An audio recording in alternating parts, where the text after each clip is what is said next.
இந்த பேச்சுவார்த்தை சம்பந்தமா வரக்கூடிய ஒரு ஹதீஸை பாருங்க. புகாரில 5091 இலக்கம். ரசூல் ஸல்லல்லாஹு அலைஹி வஸல்லம் உட்கார்ந்திருக்கீங்க, ஒரு ஆள் போறாரு. அப்ப ரசூல் ஸல்லல்லாஹு அலைஹி வஸல்லம் இவரை பத்தி நீங்க என்ன நினைக்கிறீங்க அப்படின்னு கேட்கிறான்.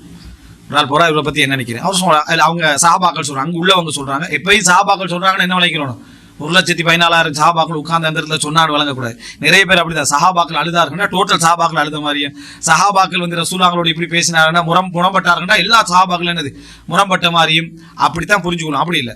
ஹாலு ஹரியுன் இன் ஹதப அய்யுன்க, ஹரி இன் ஹதப அய்யுன்க, இவருக்கு திருமணம் பேசப்பட்டால், இன் ஹதப இவர் ஹித்பாவில் ஈடுபட்டால், திருமண பேச்சுவார்த்தையில் ஈடுபட்டா இவருக்கு கல்யாணம் நடந்துடும்.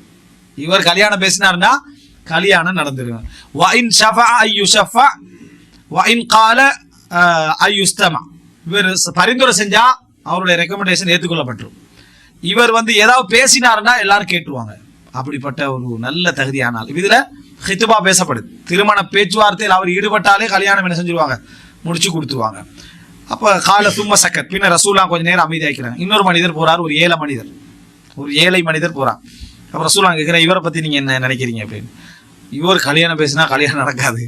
இன் ஹதப அதாவது அல்லா யுன்கஹ், கல்யாணம் பேசினா திருமணம் நடக்காது. இங்கே ஹதப திருமண பேச்சுவார்த்தை ஈடுபடுதல். வஇன் ஷஃபா அல்லா யுஷஃபா, பரிந்துரை செஞ்சா அதுவும் ஏற்றுக்கொள்ளப்படாது. வஇன் கால அல்லா யுஸ்தமா, பேசினா அதுவும் என்ன அதாவது கேட்க மாட்டாங்க. அந்த நிலைமையில தான் அவர் இருக்கிறாரு.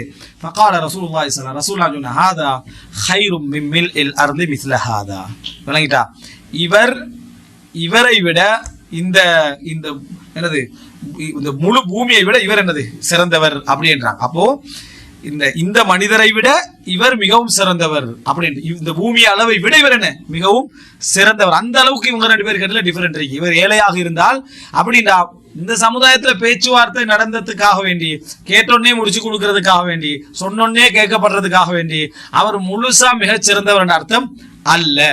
சமுதாயத்துல புறக்கணிக்கப்படுகிறார்ன்றதுக்காக வேண்டி அவர் கெட்டவரோட அர்த்தம் என்னது அல்ல, தகுதியற்றவன் அர்த்தம் இல்லை. ரசூலுல்லாஹ் அவரை விட இவர் எவ்வளவு உலக அளவுல என்னது மிகவும் சிறந்தவர் ரசூலுல்லாஹி ஸல்லல்லாஹு அலைஹி வஸல்லம் சொன்னார். இதை நான் எதுக்காக சொன்னேன்னா, ஹித்பா திருமண பேச்சுவார்த்தை என்றது மக்களுடைய அளவுகோல் என்ன, அல்லாஹ்வுடைய அளவுகோல் என்னதுக்கான ஒரு ஆதாரம் இது. திருமண பேச்சுவார்த்தைக்கு உண்மையிலேயே நம்மகிட்ட ஒரு ஆள் வாராரு, திருமண பேச்சு நம்ம முதலாவது அவர் சாலிஹான ஆளா இருந்தாலும் இவரையும் சேர்ந்து நம்ம தான் பார்க்க வேண்டியிருக்கும் போல, இந்த மாதிரி நம்ம நினைச்சிட்டு பண்ணுவீங்களே, நம்ம மார்க்க ரீதியாக அனுமதி தான் இருந்தாலும் கூட நான் என்ன உங்களுக்கு நல்ல ஒரு ஆளா சரி நான் பார்த்து தாரேன், நம்மளோட வீட்டுல முடிச்சு கொடுக்கறதுக்கு என்ன ரெடி இல்லை. அவர் எவ்வளவு சாலிஹான ஒரு மனிதராக இருந்தாலும் சரி, ஏனால் அந்த நிமிடம் வரும் வரைக்கும் நம்ம அப்படித்தான் நினைச்சிட்டு அந்த நிமிடத்துல எல்லாம் என்ன செஞ்சிடும், மாறி போய்விடும்.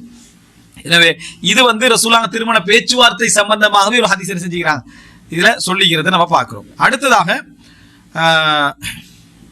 இந்த திருமண பேச்சுவார்த்தைகள் சம்பந்தமாக இன்னும் என்னது அதாவது நிறைய ஹதீஸ்கள் நிறைய வந்திருக்குது. ரைட். இப்ப அடுத்ததாக என்னன்னு சொன்னால், இந்த திருமண பேச்சுவார்த்தைக்கு இன்னொரு செய்தி பாருங்க. இந்த செய்தியை சொல்லிட்டு நம்ம அடுத்த பகுதிக்கு போவோம். என்னன்னா, உமர் ரலியல்லாஹு ஒரு பேச்சுவார்த்தையில் என்ன செய்யறாங்க, ஈடுபடுறாங்க. என்னன்னா, ரசூல் ஸல்லல்லாஹு உமர் ரலியல்லாஹுவோட மகள் வந்து ஹப்ஸா, உமர் ரலியல்லாஹுவோட மகள் வந்து ஹப்ஸா. அப்போ இதுல வந்து ஹப்ஸா பின்து உமர் ஹுனைஸ் இப்னு ஹுதாஃபா அஸ்-ஸஹ்மியை தான் முடிச்சிருந்தாங்க. ஹுனைஸ் இப்னு ஹுதாஃபாவை தான் ஹப்ஸா ரலியல்லாஹு அன்ஹா முடிச்சிருந்தாங்க. அவங்க வந்து என்ன அதாவது அவங்க ரசூலுல்லாஹ்வோட தோழர், பத்ர் யுத்தத்துல கலந்து கொண்டவர். இவர் உஹத் யுத்தத்துல மரணிக்கிறான்னு நினைக்கிறேன், சரியா? அப்போ மரணிச்ச பின்னால ஹப்ஸா ரலியல்லாஹு அன்ஹா அவங்க தஅய்யமத், அவங்க வந்து விதவை ஆயிட்டாங்க. இப்போ அவங்களுக்கு கல்யாண பேச்சுவார்த்தை நடக்குது. யார் பேச்சுவார்த்தை? உமர் ரலியல்லாஹு. நேர பேத்து முதலாவது என்ன செய்யறான்னு சொன்னா, உஸ்மான் ரலியல்லாஹு அவங்கள்ட்ட போறாங்க. போய் இப்படித்தான் ஹப்ஸாவை நீங்க முடிச்சிருக்கீங்களா அப்படின்னு கேட்கறாங்க. நீங்க விரும்பினா நான் முடிச்சு வைக்கிறேன் அப்படின்றாங்க. பாக்குறேன் அப்படின்றாரு. என்னது ஹப்ஸா, நான் பாக்குறேன் அப்படின்றாங்க. ஃபலபிஸ்து லயாலி, கொஞ்ச நாள் இருந்தேன். ஃபகால கது பதாலி அல்லா தஸவு யௌமி, கொஞ்ச நாளைக்கு பிறகு நான் சொன்னேன், இல்ல நான் முடிக்கிற என்ன எனக்கு ஐடியா இல்லைன்றாங்க உமர் ரலியல்லாஹு. அப்புறம் நான் வந்து என்ன செய்றேன், அபூபக்கர் அபூபக்கர்ட்ட போறேன். அபூபக்கரை போய் சந்திக்கிறார் உமர். நீங்க விரும்பினா ஹப்ஸாவை உங்களுக்கு என்ன செய்றேன், நான் முடிச்சு வைக்கிறேன்றாங்க. அவர் கொஞ்ச நேரம் இருந்துட்டு எந்த பதிலும் சொல்லல, விளங்கிட்டா? இப்ப சொல்றாரு, உஸ்மானை விட எனக்கு கோபம் ஆயிடுச்சு. உஸ்மான் ரலியல்லாஹு பதில் சொன்னதை விட இவர் வந்து அமைதியா இருந்தது எனக்கு இன்னும் என்ன செஞ்சது, கோபம் ஆயிட்டு.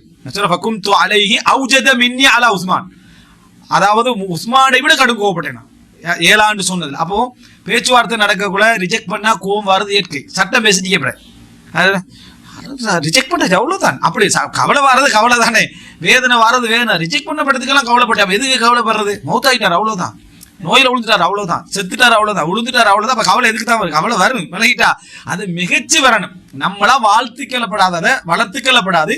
கவலை வந்துச்சுன்னா கவலை வரும், அவ்வளவுதான். அவ்வளவுதான், நிறைவேற்ற பேச்சு அப்படிதான், அவ்வளவுதான். அவருக்கு பேசுறது இல்லை, அடுத்தவனுக்கு அவ்வளவுதான்றது.